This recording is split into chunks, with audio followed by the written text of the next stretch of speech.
కాబట్టి చాలా మంచోళ్ళు. దేవుడి నామానికి మహిమ కలుగును గాక. దేవుడు మనల్ని ప్రేమించి కనికరించి ఎన్నో ఉపకారాలు, మేలులు, ఆయన ఆశ్చర్యమైన కార్యాలు చేసుకుంటూ వచ్చాడు. దేవుని సన్నిధిలో దేవుని స్తుతించడము ఒక గొప్ప భాగ్యము. ఈ యొక్క బేతేలుకు వచ్చే ముందు దేవుని సన్నిధిలో ప్రార్థన చేశాను. ప్రభువా, మరి అన్నాలేమో రమ్మంటున్నారు, అక్కడికి వెళ్ళాలా లేదా అని. అప్పుడు దేవుడు తన వాగ్దానం ద్వారా మాట్లాడుకుంటూ వచ్చాడు. దినవృత్తాంతమును రాసిన గ్రంథం, దేవుడిచ్చిన మంచి వాగ్దానం. దినవృత్తాంతములు రాసిన 2వ గ్రంథం 25వ అధ్యాయము 9వ వచనము.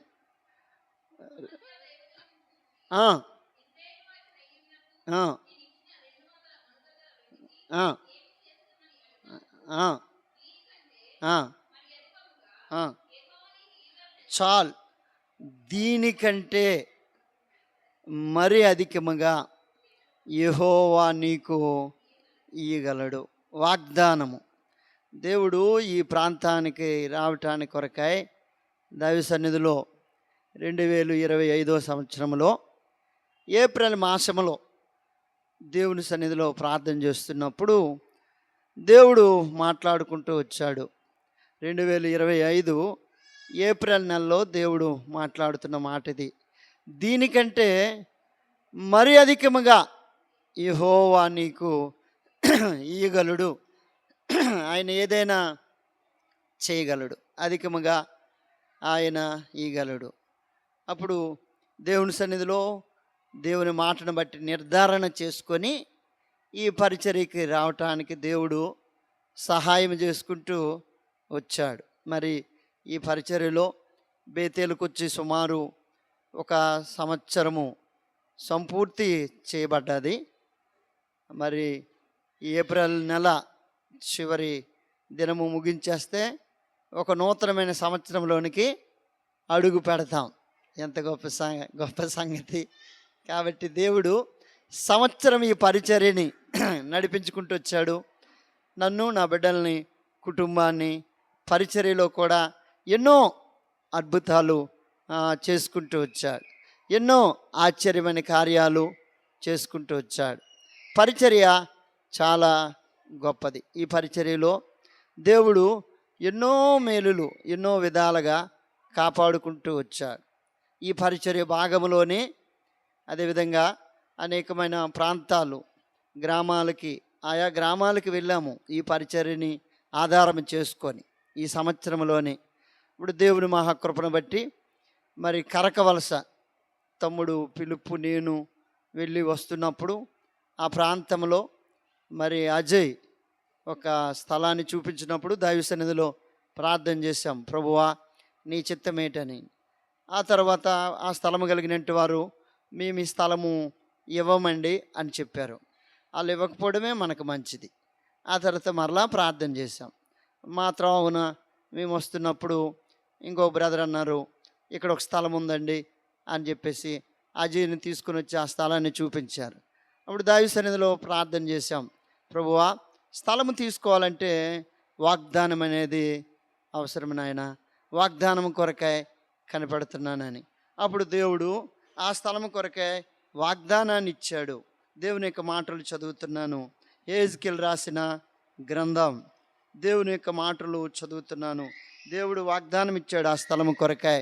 యెహెజ్కేలు రాసిన గ్రంథం 42వ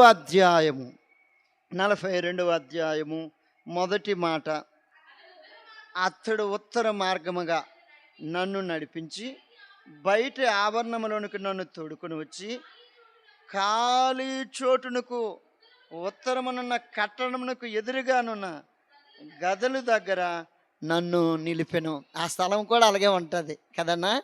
కాబట్టి దేవుడు వాగ్దానం ఇచ్చాడు. ఇది ఎప్పుడంటే 17వ తారీఖు 4వ నెలలోనే దేవుడు వాగ్దానం ఇచ్చాడు.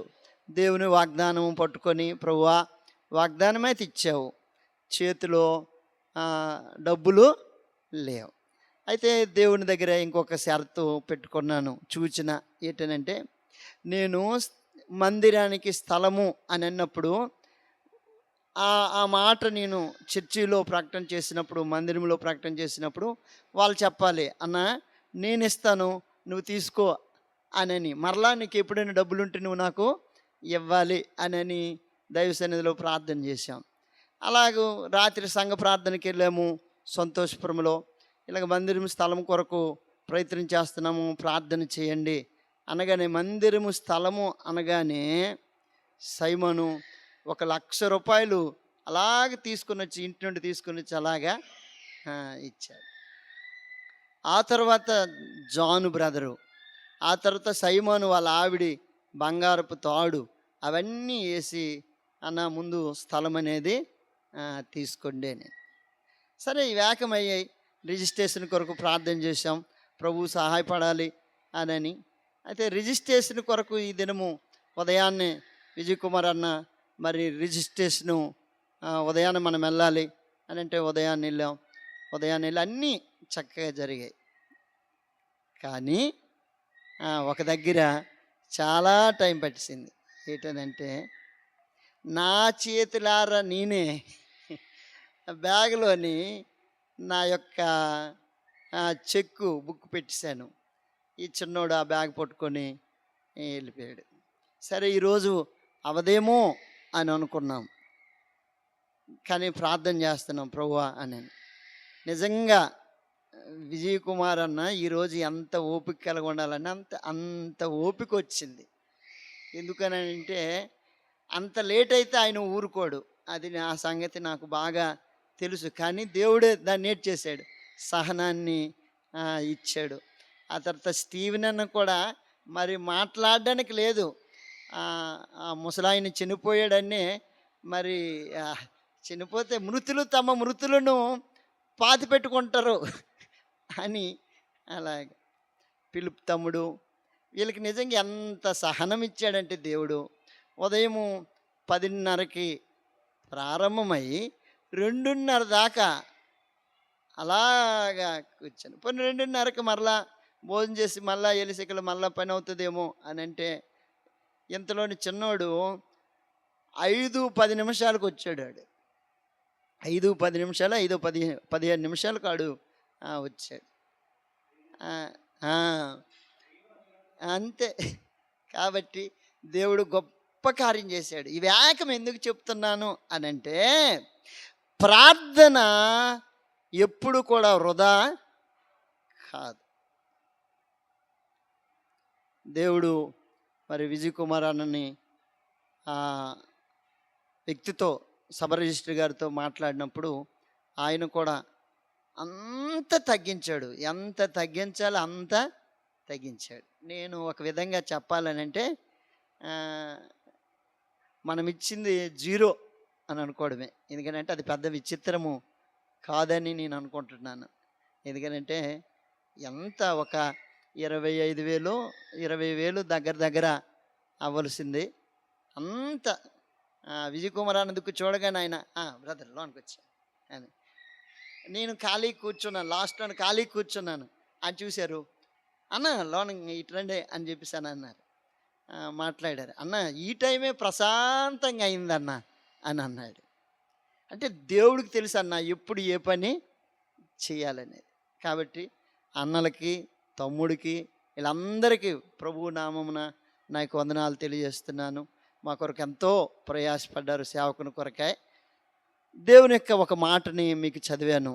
ఏంటనంటే, దీనికంటే మరి అధికముగా దేవుడు ఇవ్వగలడు. ఎప్పుడు ఆయన ఇవ్వగలడు? ఏ యొక్క పరిస్థితుల్లో ఆయన ఇవ్వగలడు? ఏ సమయాల్లో ఆయన ఇవ్వగలడు? ఎప్పుడు ఆయన దీనికంటే అధికముగా ఇవ్వగలడు? ఒక మాట చదువుతున్నాను. కీర్తన రాసిన గ్రంథం 50వ అధ్యాయము 23వ వచనము.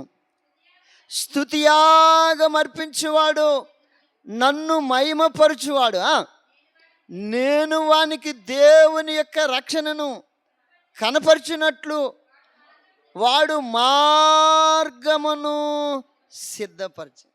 ఎప్పుడు ఇవ్వగలడు అని అంటే, స్తుతియాగము చేసినప్పుడు, దేవుణ్ణి స్తుతించినప్పుడు, దేవుణ్ణి గణపరిచినప్పుడు, దేవుణ్ణి ఆరాధన చేసినప్పుడు, దేవుణ్ణి కృతజ్ఞతాస్తుతులు ఆయనకు చెల్లించినప్పుడు, అందుకు బైబిల్ గ్రంథం ఇస్తున్న మాట ఏంటంటే, స్తుతియాగం అర్పించేవాడు తన యొక్క మార్గాలను ఏం చేసుకుంటాడంటే, ఆ,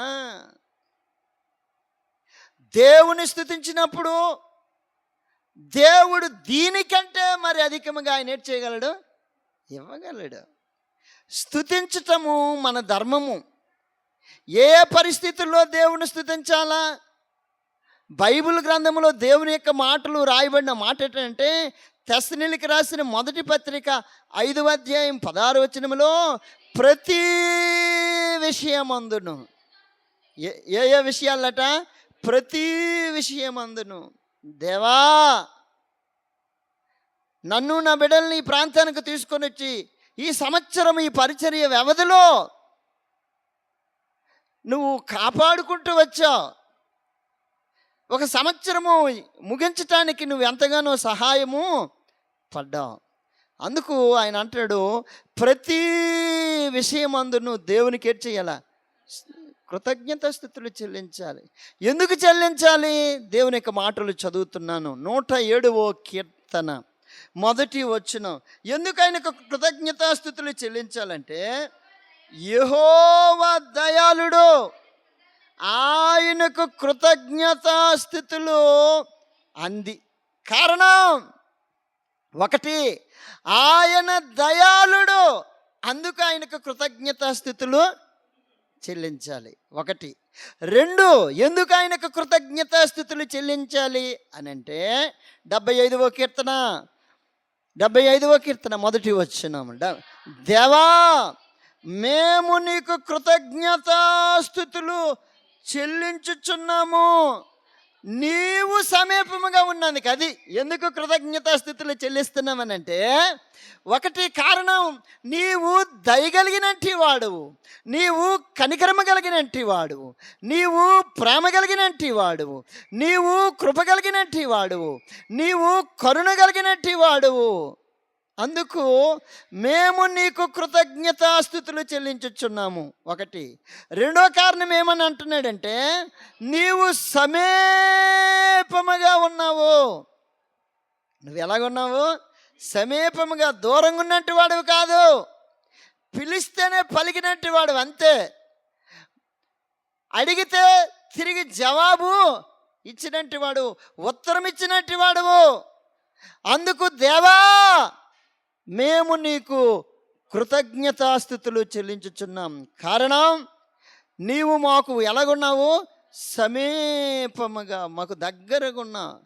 ద్వితీయోపదేశకాండంలో మంచి మాట రాస్తాడు మోషే. ద్వితీయోపదేశకాండం 4వ అధ్యాయం 7వ వచనంలో, మన దేవుడని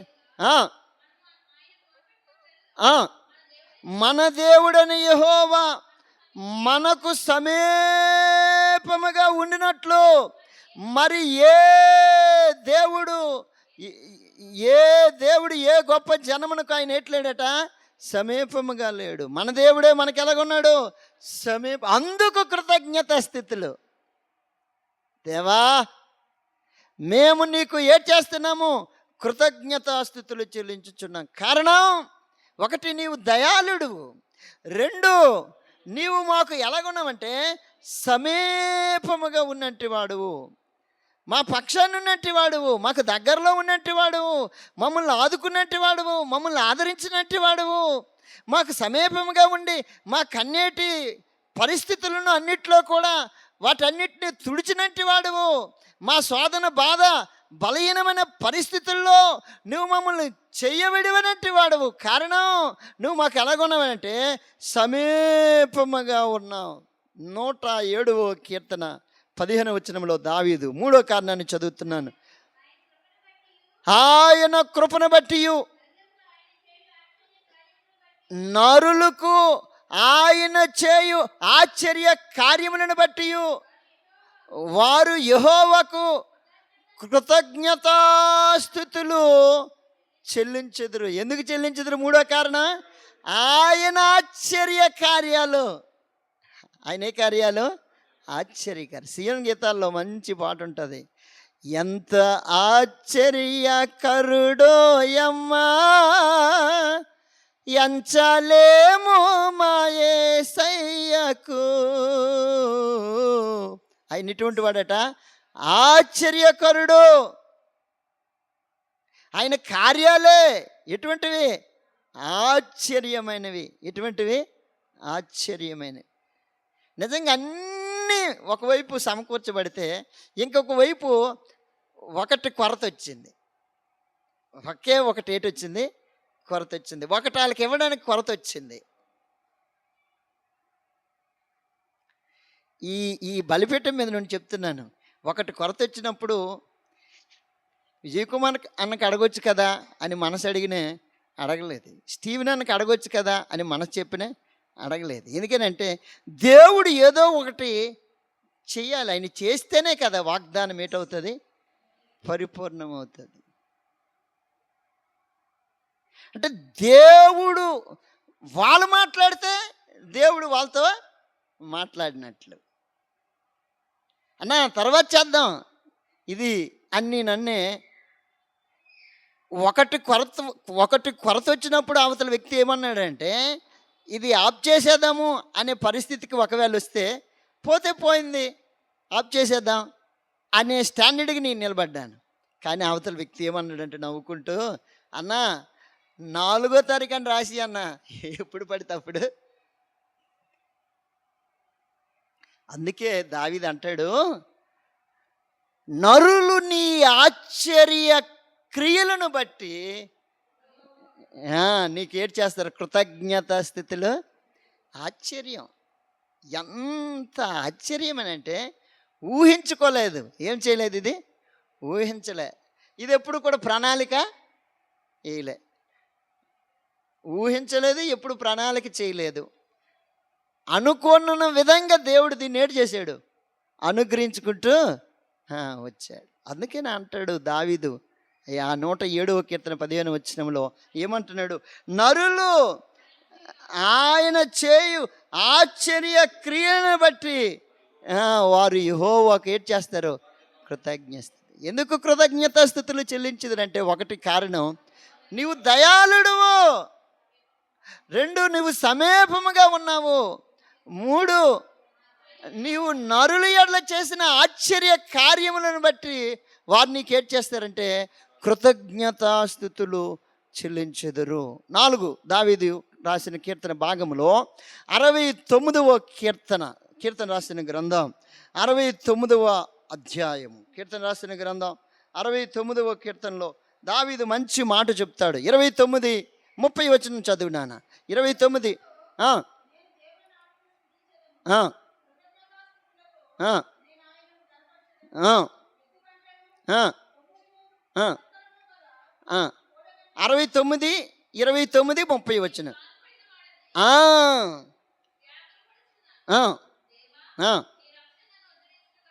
నీ రక్షణ నన్ను ఉద్ధరించును గాక.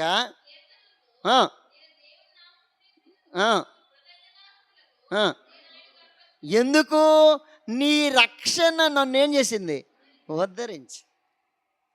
ఎందుకయ్యా నువ్వు కృతజ్ఞతాస్థుతులు చెల్లిస్తున్నావనంటే, దావీదు అంటాడు, దేవా నీ రక్షణ నన్ను ఏం చేసింది? ఉద్ధరించింది. లోకంలో ఎవరు నన్ను ఉద్ధరించలే. నీ రక్షణ, నీ సంరక్షణ, నీ భద్రత, నువ్వు కలువరి శిలువలో నా కొరకే కాచిన విలువైన రక్తము ద్వారా నువ్వు అనుగ్రహించిన ఆ రక్షణ నన్ను ఏం చేసిందంటే ఉద్ధరించింది. నాలో ఏ యోగ్యత లేదు. దావీదు 113వ కీర్తనలోని 8వ వచనంలో ఒక మంచి మాట అంటాడు. 113వ కీర్తన, ఆయన నేల నుండి దరిద్రులను లేవనెత్తివాడు, పెంట కుప్ప మీద నుండి బేదలను ఏం చేశాడు? అది నీ రక్షణ నన్ను ఎలాగ ఉద్ధరించిందనంటే, నేలనున్న పరిస్థితి నాది. ఏ పరిస్థితి నాది? నేల. నా జీవితం ఎటువంటిది? పెంట కుప్ప. పెంట కుప్పకి వాల్యూ ఉంటుందేటి, విలువ ఉంటుందేటి? పెంట ఒకవేళ కనబడితే చెయ్యేటి చెప్తుంది అంటే ముక్కు మూసుకో అంటుంది. ఎట్టి? ముక్కు మూసుకో అంటుంది. అంటే పెంట అంటే అంత అసహ్యమైన జీవితాన్ని. ఈ జీవితానికి ఎంత విలువ వచ్చిందంటే ఆయన రక్షణ ఏం చేసింది? ఉద్ధరించింది. అందుకు నేను నీకేం చేస్తున్నాను?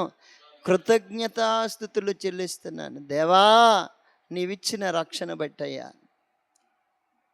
నీ రక్షణ, నా జీవితం ఎటువంటిదని అంటే నేలనున్నట్టు వాడను, దరిద్రగొట్టి జీవితం, ఎక్కడో పెంట కుప్పం అంటే జీవితం. నీ రక్షణ నన్ను ఏం చేసింది? కొరింథీయులకు రాసిన 2వ పత్రిక 8వ అధ్యాయము 9వ వచనం చదువుతానా? 2వ కొరింథీయులకు రాసిన పత్రిక 8వ అధ్యాయం 9వ వచనము.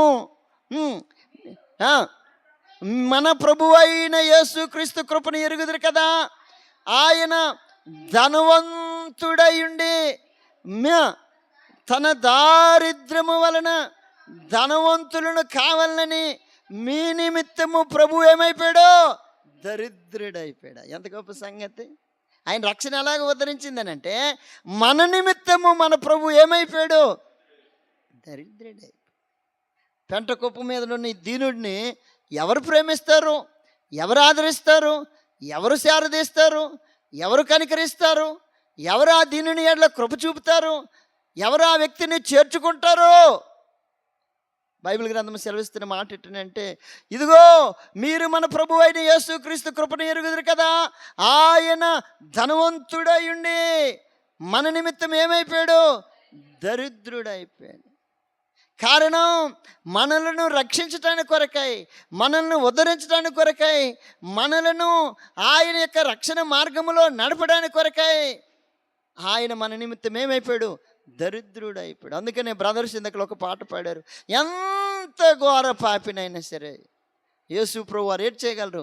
క్షమించగలడు, రక్షించగలడు.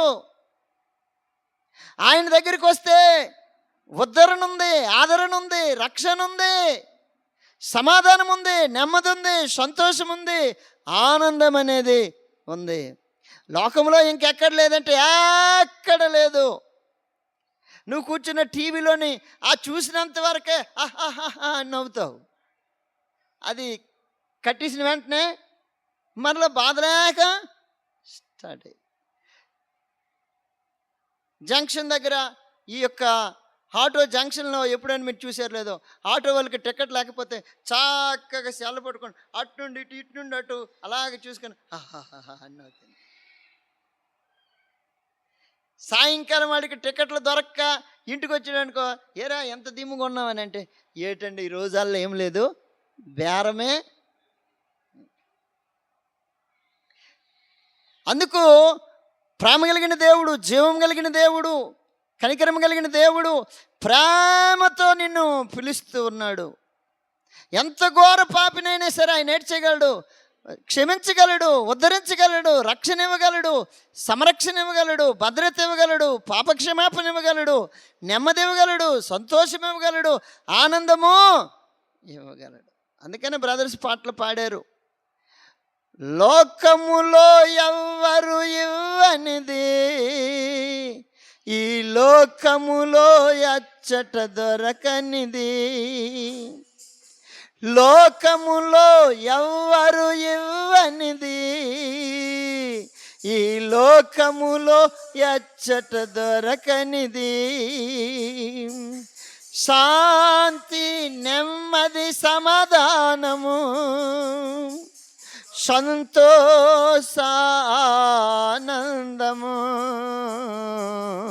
యేసే మాత్రమే ఇచ్చును, యేసుని యొద్దని దొరుకును, యేసు మాత్రమే ఇచ్చును, యేసుని యొద్దని దొరుకును. యేసు పిలచుచున్నాడు, ఆయన యొద్దకు రమ్ము, యేసు పిలచుచున్నాడు. ఆయన యొద్దకు రమ్ము, సోదర సోదరి రమ్ము, నీ జీవితం మారిపోవును. సోదర సోదరి రమ్ము, నీ జీవితం మారిపోవును. దీన మనస్సుతో రమ్ము, ధన్యుడవై నీవు పొమ్ము. దీన మనస్సుతో రమ్ము, ధన్యుడవై నీవు పొమ్ము. యేసు పిలచుచున్నాడు, ఆయన యొద్దకు రమ్ము. యేసు పిలచుచున్నాడు, ఆయన యొద్దకు రమ్ము. అవును, ప్రేమ కలిగిన దేవుడు ప్రేమతో ఆయన నరులను ఈ విధంగా పిలుస్తూ ఉన్నాడు. దేవుని యొక్క మాటలు చదువుతున్నాను, నాతో కలిసి దేవుని యొక్క వాక్యం దగ్గరికి రండి. ఆయన ప్రేమతో ఈ విధంగా పిలుస్తున్నాడు. మత్తయి సువార్త 11వ అధ్యాయము 28వ వచనములో, ప్రయాసపడి భారం మోస్తున్న సమస్త జనులారా నా యొద్దకు రండి, నేను మీకు ఏం చేస్తాను? విశ్రాంతి. లోకములో ఎవరివ్వలేనట్టు గొప్ప నెమ్మది, సంతోషము, ఆనందము, ఈ గొప్ప ఆ యొక్క ఉల్లాసము యేసు ప్రభువారు తప్ప ఈ భూమి మీద ఎవరు ఇవ్వలేరు. నీకు ఈ లోకంలో ధనం ఉండొచ్చు, ఆస్తి ఉండొచ్చు, అంతస్తు ఉండొచ్చు, పేరుండొచ్చు, ప్రతిష్టలు ఉండొచ్చు, లగ్జరీగా ఈ లోకంలో నువ్వు గడపచ్చు. కానీ రక్షణ లేకపోతే, పాపక్షమాపణ అనుభవం లేకపోతే, యేసు రక్తములో కడగబడిన అనుభవం లేకపోతే, నీకు ఎంత ఉన్నా సరే అది నిన్ను రక్షించలేదు. నేను పట్టుకున్న బైబిల్ గ్రంథము సెలవిస్తున్న మాటలు చదువుతున్నాను. లూకాసు వార్త 9వ అధ్యాయము 23వ వచనము. లూకాసు వార్త 9వ అధ్యాయం 25వ వచనము. ఒకడు లోకమంతా సంపాదించి తన్ను తాను అనగా తన ప్రాణమును పోగొట్టుకుని ఎడ్లా లేక నష్టపరుచుకుని ఎడ్లా వానికి ఏమి ప్రయోజనము? సోదరుడా, ఈ లోకమేకము సంపాదించి కావలసినదంతా సమకూర్చుకొని పాపక్షమాపణ అనుభవం లేకుండా నీ జీవిత యాత్ర ముగిస్తే దానివల్ల వచ్చే లాభమేంటి? ఏదో ఒక రోజు పుట్టినవాడు గిట్టక తప్పదు, మరణము తప్పదు. పెద్దలు అన్నారు, చావు ఖాయమా సంసారము ఖాయమని. అంటే చావే ఖాయము. బైబిల్ గ్రంథము సెలవిస్తున్న మాట ఏంటో తెలుసా? నీ పాపములు బట్టి నువ్వు చనిపోతే, నీ అపరాధములు బట్టి నువ్వు చనిపోతే, నీ అవిధేయతను బట్టి నువ్వు చనిపోతే, నీ అతిక్రమమును బట్టి నువ్వు చనిపోతే, బైబిల్ ఇస్తున్న మాటలు, బైబిల్ గ్రంథం చెప్తున్న మాటలు చదువుతున్నాను. రోమిలికి రాసిన పత్రిక 6వ అధ్యాయము 23వ వచనము. ఎలయనగా పాపము వల్ల వచ్చి జీతము. సోదరుడా, అందుకే ఆయన ఉద్ధరించినట్టు వాడు. దావీదు అంటున్నాడు, దేవా నువ్వు ఉద్ధరించినట్టు వాడు అయ్యా, అందుకు నేను నీకు కృతజ్ఞత స్థితులు చెల్లిస్తా. ఎందుకు? పాపముల నుండి, అపరాధము నుండి, అవిధేయత నుండి, శాపము నుండి నీవు నన్ను కడిగి నీ రక్షణిచ్చావు. అందుకు నేను నీకేం చేస్తున్నాను? కృతజ్ఞత. ఈ అనుభవం ఉందా? ఈ పాపక్షమాపణ అనుభవం ఉందా? నువ్వెంత గొప్పవాడివైనా సరే, ఈ లోకంలో ఎన్ని ఉన్నా సరే, పాపక్షమాపణ అనుభవం లేకపోతే, ఈ మాటలు నువ్వు కూర్చున్నా, నువ్వే స్థలంలో నిలబడినా, లేకపోతే నీ పనులు నువ్వు చేసుకుంటూ ఈ మాటలు వింటున్నా, ఇదే అనుకూలమైన సమయం. నేడే రక్షణ దినం. మరొక దినము రాదు, మరొక సమయం రాదు. ప్రభు అయిన యేసుక్రీస్తు వారు నిన్ను ప్రేమతో నిన్ను బ్రతిమలాడుతున్నప్పుడు, నిన్ను పిలిచినప్పుడు, ఈ మాటలు నీ చెవిలో పడుతున్నప్పుడు, ఈ మాటలు నీ హృదయమనే తలుపు తట్టుతున్నప్పుడు నీ హృదయాన్ని తెరువు. ఇదే మిక్కిలి అనుకూలమైన సమయము, ఇదే రక్షణ దినము. నేడే ప్రభు అయిన యేసునందు విశ్వాసముంచు. దేవుని యొక్క మాటలు సెలవిస్తున్నాయి. ఎంత ఘోర పాపినైనా సరే యేసుప్రభు వారు క్షమించగలడు. నీ పాపములు ఉండి నువ్వు చనిపోతే బైబిల్ గ్రంథము సెలవిస్తున్న మాట, పాపం వల్ల వచ్చు జీతము మరణము, అయితే దాని అంతము నిత్య నరకము. సోదరుడా, పాపం వలన నిత్య నరకం ఉన్నదే. అక్కడ అగ్ని ఆరదు, పురుగు చావదు, ఆరనగ్ని, తీరని బాధ, ఏడ్పు, పండ్లు కొరకట, యుగయుగాలు ఆ నరకంలో కాలవలసిందే. నా అన్న, అక్క, చెల్లి, తమ్ముడుగా, నా దేశీయుడిగా, నా తోటీయులుగా నిన్ను 2 చేతులెత్తి బ్రతిమలాడుతున్నాను. నిత్య నరకం ఉంది పాపంలో ఉండి చనిపోతే. ఈ ఆస్తి నిన్ను రక్షించదు. బైబిల్ గ్రంథములు ఈ మాటలు ఏకమున్నాయి. లూకా సువార్త 16వ అధ్యాయంలో ఒక ధనవంతుడుండెను. అతడు ఆ సంవత్సరమేకము కూడా బహు సమృద్ధిగా పంట పండింది. అతడు తన ప్రాణముతో ఇలాగనుకుంటున్నాడు, నా ప్రాణమా తినుము, తాగుము, సుఖించుము, సంతోషించుము, నీ ఇష్టమే అని అంటున్నాడు. ప్రభు అన్నాడు ఆయనతో, ఆ ధనవంతుడితో, రే ధనవంతుడా, రే వెర్రోడా, ధనవంతుడికి ప్రభు ధనవంతుడికి ఇచ్చిన పేరేటో తెలుసా బైబిల్ గ్రంథంలో? వెర్రివాడ. మనము ధనవంతులకి ఏమంట? వీళ్ళండి, చెప్పు, గొప్పోళ్ళండి. తినుము, తాగుము, సుఖించుము, లగ్జరీ బ్రతుకు. ప్రభు అన్నాడు, ఈ రాత్రే నీ ప్రాణం తీసుకుంటే నువ్వు కరకవలసిన కొన్ని స్థలమే ఆకమేవులకి అయిపోద్దురా. ఈ రాత్రే, ఏ రాత్రి? ఈ రాత్రే వచ్చే అని అంటే ఇవి ఆకమే ఎవరికి వదిలేస్తాం? ఎంత మన జీవితం ఎటువంటిది?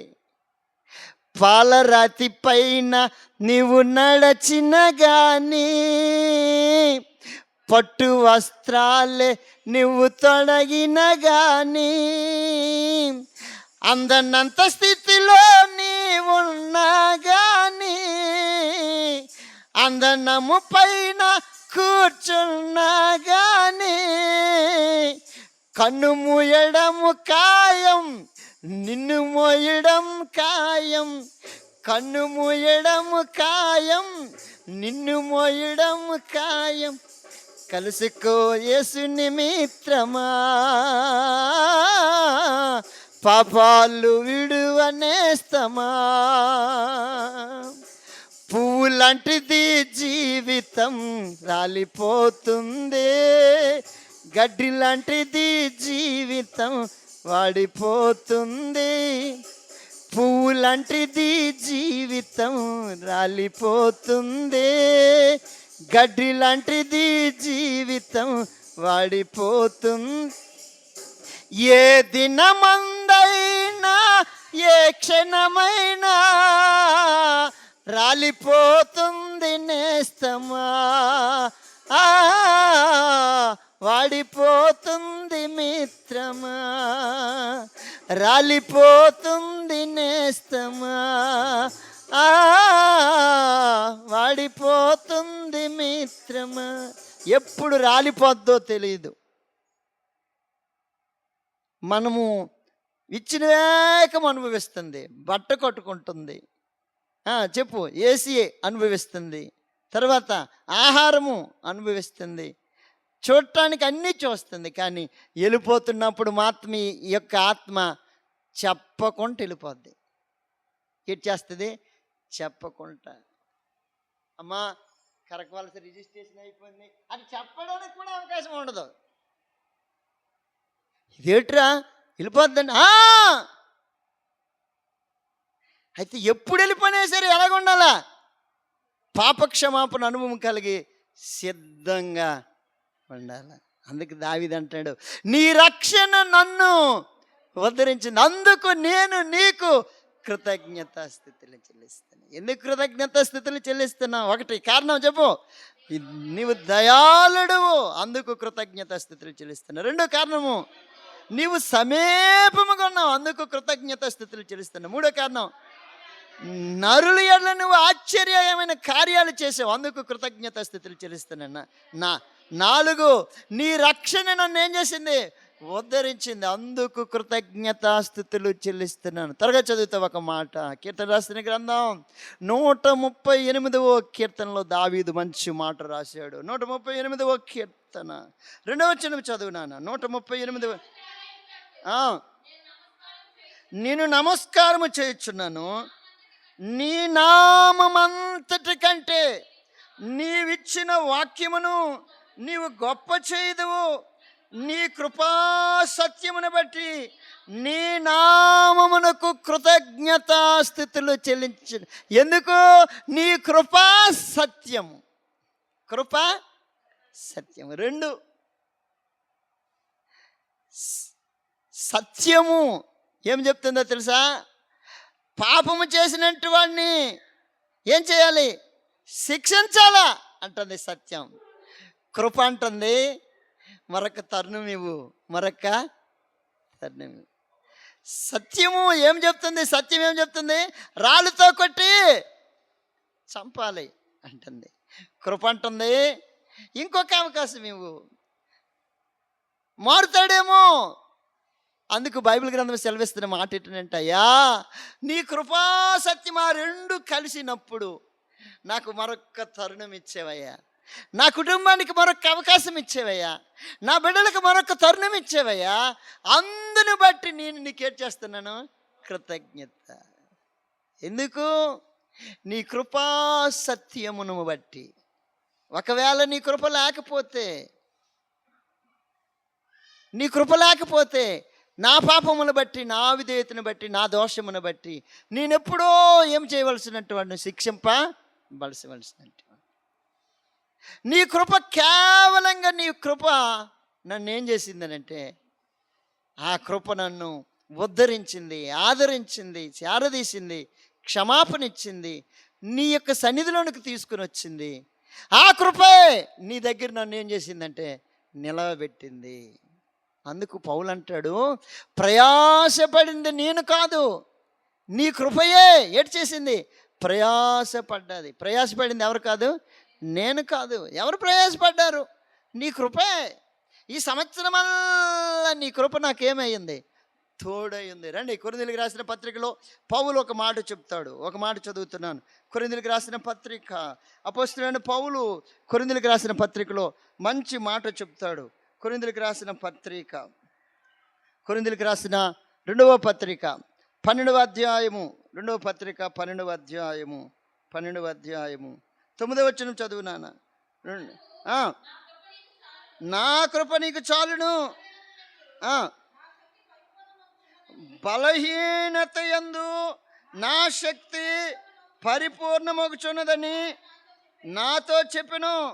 కాగా క్రీస్తు శక్తి నా మీద నిలిచియుండు నిమిత్తము విశేషముగా నా బలహీనత యందు బహు సంతోషముగా అతిశయపడుచున్నాను. అబ్బా, ఎంత మంచి మాట రాశాడంటే, బలహీనత యందు నీ కృప నన్ను ఏడ్ చేసింది? పరిపూర్ణత చేసింది. ఏడ్ చేసిందట? పరిపూర్ణ. ఏ పరిస్థితుల్లో? బలహీనమైన పరిస్థితుల్లో. కాబట్టి పరిచర్యలో ఆయన కృప ఏడ్ చేసింది? ప్రయాసపడ్డది, తోడై ఉన్నది. బలహీనమైన పరిస్థితుల్లో ఆ కృప ఏడ్ చేసింది? పరిపూర్ణత కలిగించింది. అందుకు దావీదు కీర్తన భాగంలో అంటాడు, నీ కృపా సత్యములను బట్టి, నీ నామమును బట్టి మేము నీకు ఏడ్ చేస్తున్నాము. అబ్బా, ఎంత మంచి ఆరాధన అండి. ఎందుకు దేవుడిని స్తుతించాలి? పాస్టర్ గారు కూడా పాస్టర్ గారి ఇంటిలో ఎందుకు కృతజ్ఞత కూడి కలిగి ఉండాలి అని అంటే, ఆయన కృప ఈ కుటుంబానికి ఏమైంది? తోడై ఉన్నది. ఎన్నో బలహీనమైన పరిస్థితులు, అంతేనే లేదంటారా?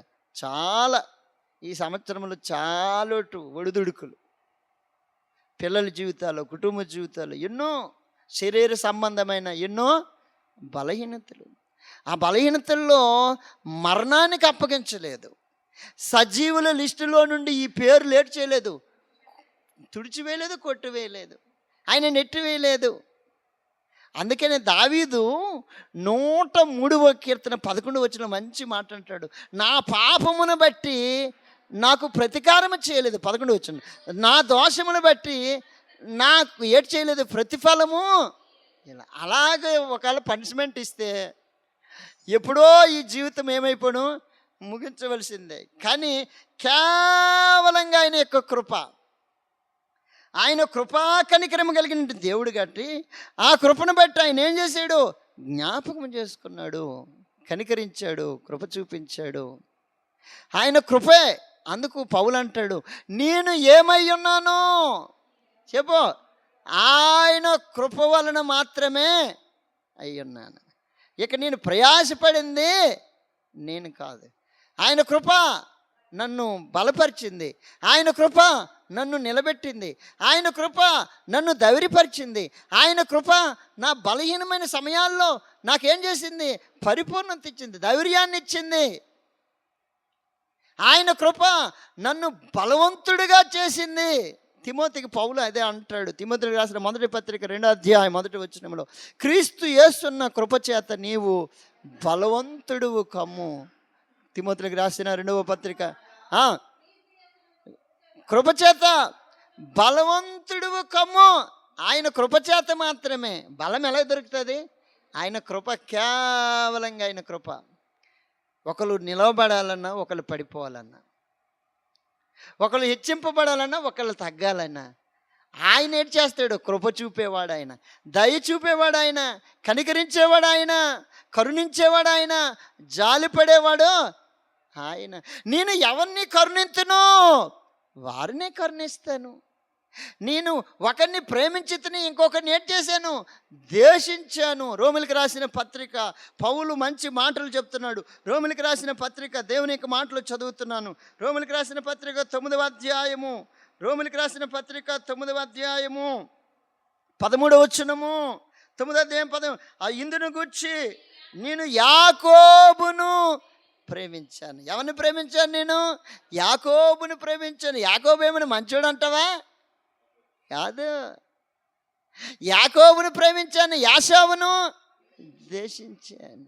అయితే ఆయన అన్యాయస్తుడా అట్లని రాదే, కిందన మంచి మాట రాశాడు, చదువన్నా.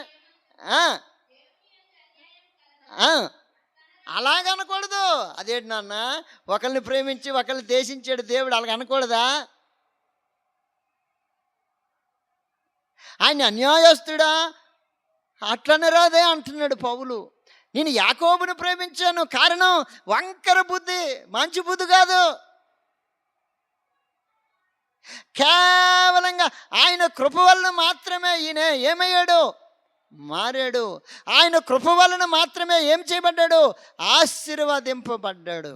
అందుకు బైబిల్ గ్రంథము సెలవిస్తున్నాయి, నీ కృపా సత్యములు నీ నామమును బట్టి మేము నీకు కృతజ్ఞతాస్తుతులు చెల్లించుచున్నాము. ఎన్ని విషయాలు? 1, నీవు దయాళుడువు, అందుకు కృతజ్ఞతాస్తుతులు చెల్లిస్తున్నాము. 2, నీవు సమీపముకున్న దేవుడు, అందుకు కృతజ్ఞతాస్తుతులు చెల్లిస్తున్నాము. 3, నీవు ఆశ్చర్య కార్యములు చేసినట్టు వాడు, అందుకు నీకు కృతజ్ఞతాస్తుతులు చెల్లించను. 4, నీ రక్షణ ఉద్ధరించింది, అందుకు కృతజ్ఞతాస్తుతులు చెల్లించాను అంటున్నాడు. 5, నీ కృపా సత్యములు నీ నామమును బట్టి మేము నీకు కృతజ్ఞతాస్తుతులు చెల్లించుచున్నాం. దేవుడు మా జీవితంలో, కుటుంబ జీవితంలో ఇక్కడికి వచ్చి సంవత్సరము దేవుడు ఇన్ని విధాలుగా, ఎన్నో విధాలుగా ఆయన కాపాడుకుంటూ వచ్చాడు, సంరక్షించుకుంటూ వచ్చాడు, భద్రపరుచుకుంటూ వచ్చాడు. ఎలాగ సంరక్షించాడు, ఎలాగ భద్రపరిచాడు? ఒక మాట చదువుతావా? రూతు రాసిన గ్రంథం 2వ అధ్యాయము 12వ వచనం చదువుతావు నాన్న. రూతు రాసిన గ్రంథం 2వ అధ్యాయం 12వ వచనం ఒక్క మాట. నీవు చేసిన దానికి ప్రతిఫలమిచ్చును. ఇశ్రాయేలు దేవుడని యెహోవా, ఇశ్రాయేలు దేవుడని యెహోవా రెక్కల కింద సురక్షితముగా ఉండినట్లు నీవు వచ్చితివి. దేవుని నామానికి మహిమ కలుగును గాక. ఎక్కడి నుండి వచ్చావు? సింగనాపురం నుండి. అర్థమవుతుందా? ఋతు, ఇశ్రాయేలు దేవుడని యెహోవా రెక్కల కింద నువ్వు ఎలాగుంటావు? సురక్షితముగా ఉండినట్లు నువ్వు వచ్చావు. దేవుడు నిన్ను కాపాడుతాడు, ఆయన నిన్ను విడువడు. నీది కాని దేశంలోని, నీది కాని జనము మధ్య, నీది కాని భాష మధ్య దేవుడు నిన్ను విడువడు. ఆయన రెక్కల కింద నిన్ను ఆయన ఏం చేస్తాడు? సురక్షతను కలుగు చేస్తాడు, భద్రతను కలుగు చేస్తాడు, నెమ్మదిని కలుగు చేస్తాడు. ఆయన నిన్ను కాపాడుతాడు. ఆయన నిన్ను కాపాడడానికి ఆయన నీ కొరకు తన దూతలకు ఏం చేస్తాడు? ఆజ్ఞాపిస్తాడు. నీకు ముందుగా ఏం జరుగుతుంది? ఆయనే ముందర నడుస్తాడు. నీకు ఆటంకంగా ఉన్న ప్రతి ఆటంకాన్ని ఆయన ఏం చేస్తాడు? సదును చేస్తాడు, సరళము చేస్తాడు, ప్రతి అడ్డుని తీసివేస్తాడు. అందుకు దేవా మేము నీకు కృతజ్ఞతాస్థితులు. ఎంత మంచి మాటలు! ఇన్ని మేలులు దేవుడు మా జీవితంలో కూడా చేశాడు. అందుకు మనం ఏం కలిగి ఉండాలి? కృతజ్ఞత. అది ఈ యొక్క కూడిక ప్రతి కుటుంబంలో జరిగింది. చివరిగా పాస్టర్ గారి ఇంట్లో కూడా జరగటానికి పరిశుద్ధాత్మ దేవుడు సహాయం చేసుకుంటూ వచ్చాడు. దేవుడి మాటలు దీవించును గాక. ఆమేన్. దేవుడు చేసిన మేలును తలపోసుకుంటూ మా యొక్క కుటుంబ జీవితంలో